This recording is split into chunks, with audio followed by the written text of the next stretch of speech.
Prieteni, vă arăt un truc cu 4H. Uitați-mi.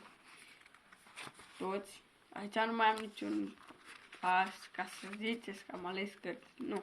Sunt 4 cărți diferite, dacă vreți să și pachetul, uitați. Așa îmi place mie să fac pachetul de cărți. Se ia cei 4H. Uitați. Se pune pachetul jos.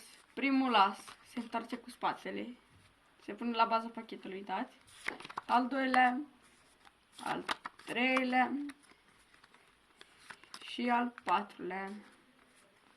Se pune și în pachet. Se ia 1, 2, 3, 4H. Stai pachetul, uitați. Aici. Aici se pune acesta peste. Printr-o singură punctură, un as, 2, 3 și al patrulea nu mai ajunge sus. Ajunge un 7 de romb. Uitați, luăm 9 de romb și facem așa. Schimbăm cu asta de lumină.